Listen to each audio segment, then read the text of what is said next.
Okay, good afternoon, ladies and gentlemen. Moving forward in our chapter 6, of which we are pretty close to being done with, we are going to look at some exponential growth and decay models.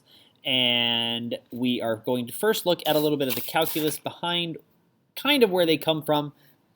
But for the most part, we're going to look at the calculus way of doing another kind of integration or solving for y, essentially, called separable differential equations.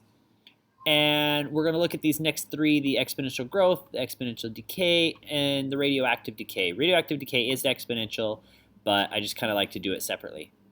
All right, we're going to look at obviously some money problems that we dealt with in pre-calculus.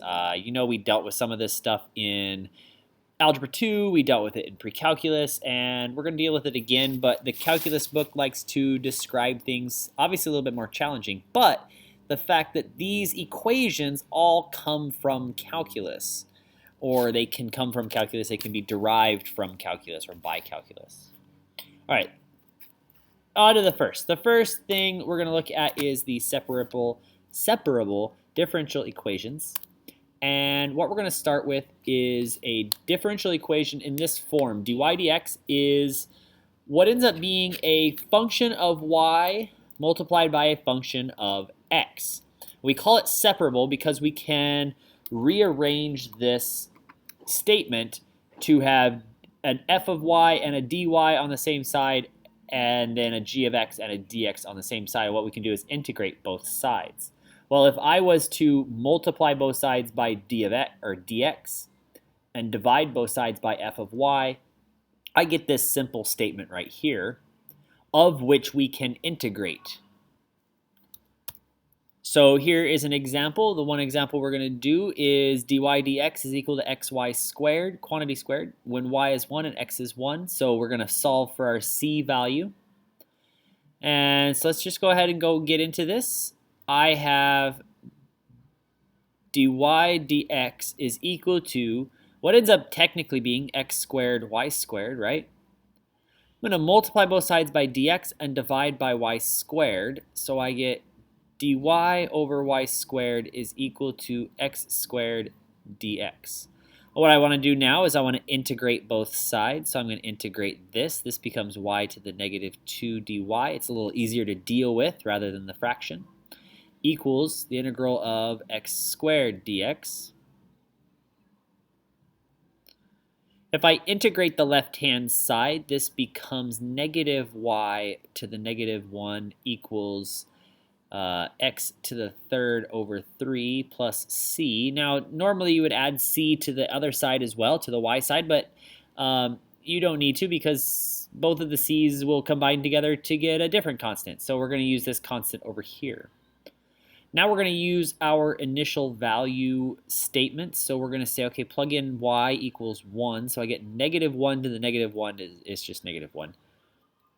And x is 1, so I get 1/3 plus c. If I subtract 1/3 from both sides, I get negative 4/3.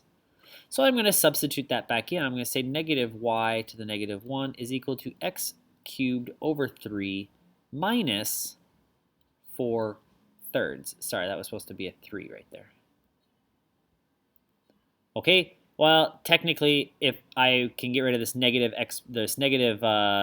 y, and I could say y to the negative 1 is equal to 4 minus x cubed all over 3. But we can't keep this negative 1 in our problem, so we get y equals, sorry, forgot what I was doing. I am going to reciprocal both sides. So this was 1 over y. This is a fraction here. I can say this is now y is equal to the reciprocal of 3 over 4 minus x cubed. And there we go. Pretty cool little problem. And you could verify this for yourself if you wanted to find the derivative of this. Might be kind of challenging for you, but it's doable. Okay, that being said, let's get into, you have a few of these problems like this where you're just going to have to split and take the antiderivative. But a lot of this today is, well, your lesson, your bookwork is going to be word problems. So I know you all just groaned at that, but whatever. That's the way life is in math. All right, so first thing is exponential change. This is how we connect calculus to exponential functions. By solving a simple equation where dy dx is k times y, where k is the growth constant if it's bigger than 0, and decay constant if it's less than 0. We get, through that, what we just did, these separable differential equations, we get a statement saying y is equal to y sub 0 times e to the kt. So k is going to decide if it is a growth or decay, if it's positive or negative. Y sub 0 is obviously our initial value. And initial value meaning like in exponential stuff. So this is saying, this statement right here, that dy dx is equal to ky, just means that y changes at a rate proportional to the amount present. So y being the amount present, dy dx represents change, and when we say proportional to, that just means k times y. And y sub 0 is when time equals 0. Since a lot of this is real world, we're talking about time. So when t is 0, y sub 0 is our initial amount. And remember, we've done this before. We're just kind of defining it a little bit different. So one of the kind of cool things that I've never really mentioned to you guys before is this idea. We've done compound interest and we've done continuous interest, but we've never really connected the two. So if you have invested a sub $0 at a fixed annual interest rate R, compounded k times per year, we get what we might be familiar with this equation here, where the amount you have at a certain time is equal to the initial amount times 1 plus your rate over the number of times compounded to the power of kt, or k is that number of times and t is the amount in years. Well, here is what's cool about this particular formula. If we were to take the limit of this equation as k approaches infinity, so as k is getting really big here and k is getting really big here, what is really kind of cool is this limits to this equation. Now, some of you might not be familiar with it. You might not remember this equation. That's because in pre-calculus and algebra 2, we call it a PERT. And I just, instead of a sub 0, I used a p to represent principal. Well, a sub 0 is your principal. It's the initial amount that you start with. Okay, so the reason really that I am introducing this one is to kind of show this really cool, the fact that we don't know how to take this limit yet, by the way. Talking about taking the limit as k approaches infinity, it approaches this equation here. But really what I need you guys to get is you need this equation. You kind of need to memorize it. And if you haven't memorized this one yet, I don't know where you've been. We're going to use these through the lesson. Not in this particular lesson. I don't think I gave examples for these two types, but you do have them in your text. What I do have examples for are, first of all, half-life and how we're going to use equations here. First one, okay, so half-life, if you are unfamiliar with it, is the length of time a radioactive material takes to reduce to half its original amount. That's a mouthful. So it's saying if you had 1,000 pounds, so let's look at this carbon-14. The half-life is 5,700 years. Kind of the idea of if you had 1,000 pounds, it will take 5,700 years to get to 500 pounds. So it reduces by half every 5,700 years. So the question that we're going to ask is, we want to find the age of the sample in which 10% of the original material has decayed. So this is kind of a hard question to do because we don't really have, in today's notes, we don't really have an equation for this, but we have a basic understanding of exponential functions. And because we are taking a half every 5,700 years, we can, I'm not saying we can't, but we don't usually use e as a base to our exponential problem. Because we're taking a half, we like to use 1/2 as the base of our exponential function. Well, 1/2 has to go over 5,700 years. So what we do here is we take the time value and divide by 5,700. Because 1 half-life is 5,700 out of 5,700. So if I just want to know what happens after 1 year, I need t divided by 5,700. Now, I kind of put equal signs there. Didn't really explain why. What you would put in front here is the initial amount that you have. Well, you don't know the initial amount, and that's what's kind of cool about these type of equations. It doesn't matter the initial amount. All that matters is what you have left. And if you read this correctly, you want 10% of the original to be decayed, which means you actually have 90% left. And obviously we don't use 90, but you have 0.9 left. And now this really just comes down to you kind of be scared off because you think it's a lot of calculus, but it ends up just being a lot of just write the equation and do some algebra, really. In order to undo exponential problems, let's refresh our memory here. In order to undo an exponential, you must take the logarithm. So I need to take the logarithm, and I will tell you, calculus, like I mentioned last year, will use natural log all the time. Now I'm doing all of the steps here, but eventually you get to the point where you kind of realize you don't need all of these steps. If I take the natural log of a number to an exponent, the exponent comes down to the front.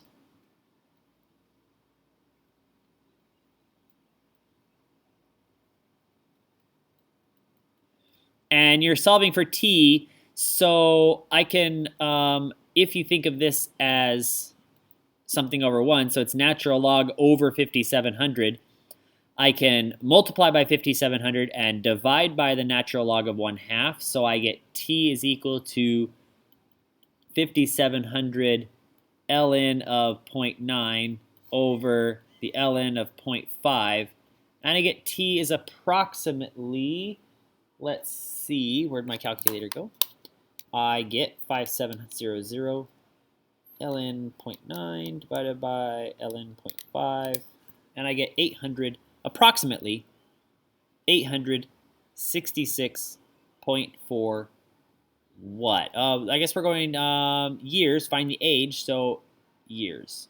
And what is interesting about this particular equation, the half-life, and the fact that I used the example from the book talking about carbon-14 is this is used in real-world applications. They use carbon-14 to, or they try to, figure out how long things have been dead, really. Or when was the last time it was on this earth. They do this with dinosaur bones. They determine the amount of carbon-14 in the bones now as to compared to what it should have been, and then they can figure out the amount of years from now, how long ago it was on the earth. But they use this formula. They use half-life to an extent. They use this formula. A slightly different problem here, one that requires a little bit more work, obviously. We have this problem about wasps. I didn't feel like going into the whole part of the word problem in here, but from a population of 10 on May 1st, the number of hornets grow to, I said hornets, but it's supposed to be wasps, grows to 50 in 30 days. If the growth continues to follow the same model, how many days after May 1st will the population reach 100? And this will, if you notice, 10 going to 50 in 30 days means you multiplied by 5 over a span of 30 days, which is going to mean we can use a exponential problem for this, and it's an exponential growth. So here's what we need. We have y equals an initial amount times our growth factor to some exponent. Well, I kind of like to do these problems pretty quick because eventually once you get the hang of this, it actually is pretty quick. So let's get rid of those lines there.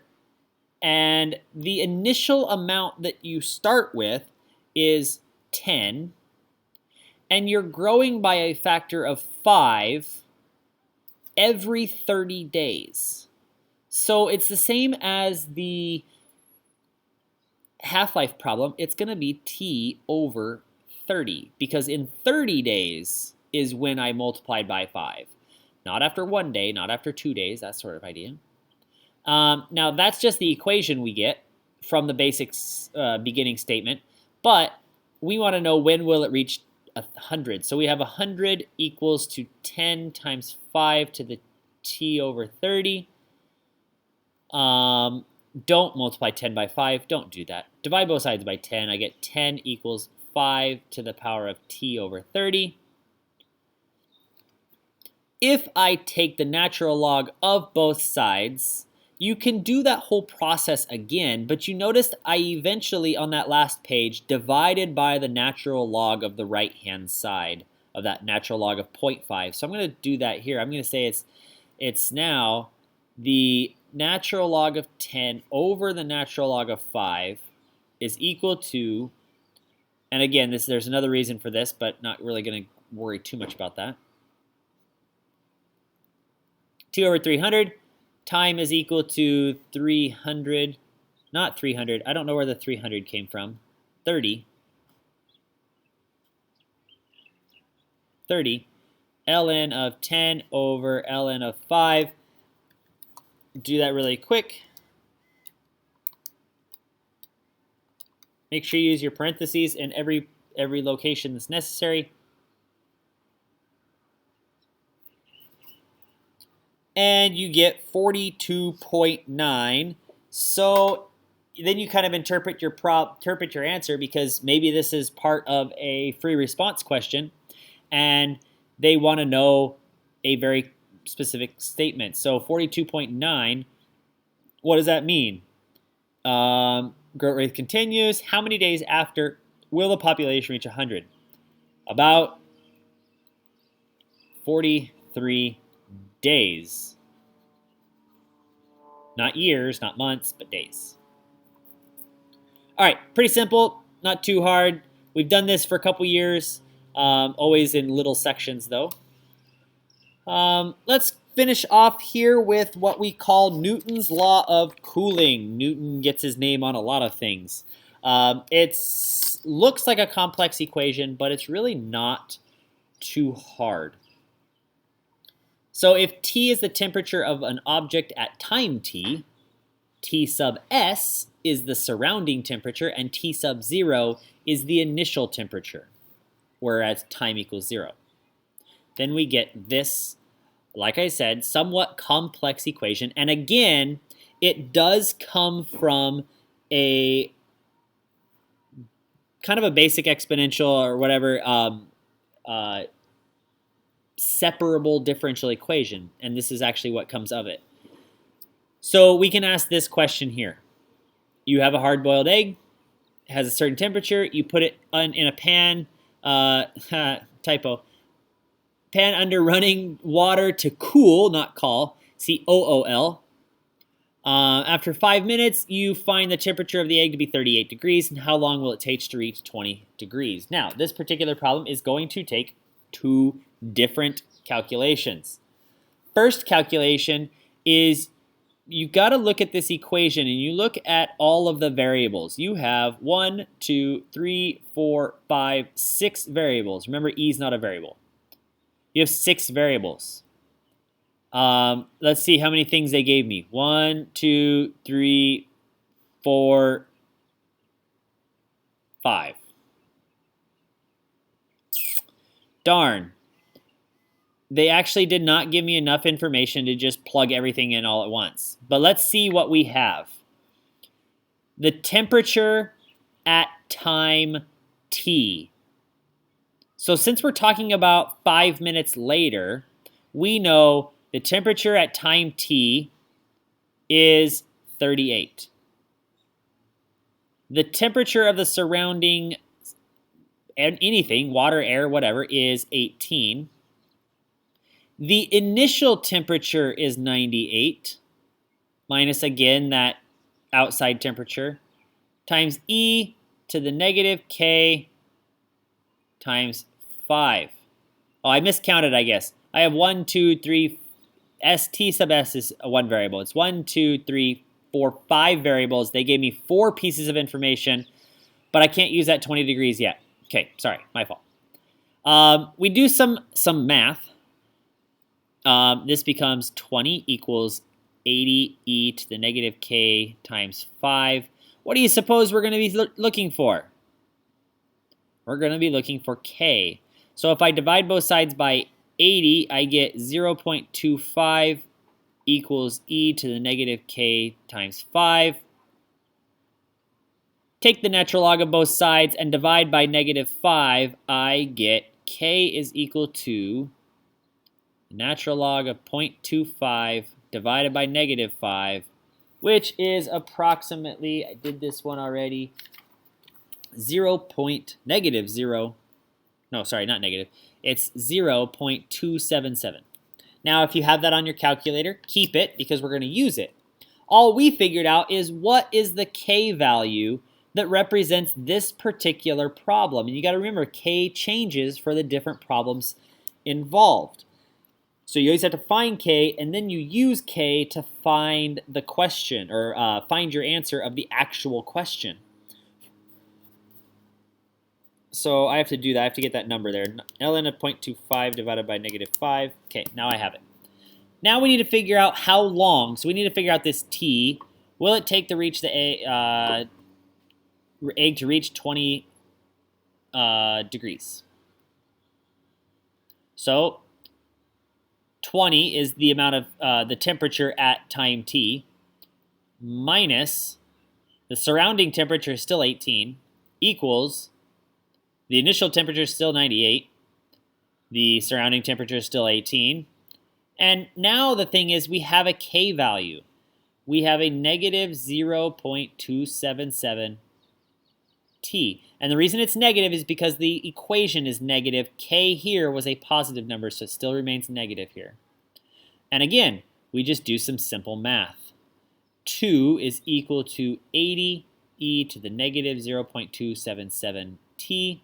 Remember that 277 is still on your calculator.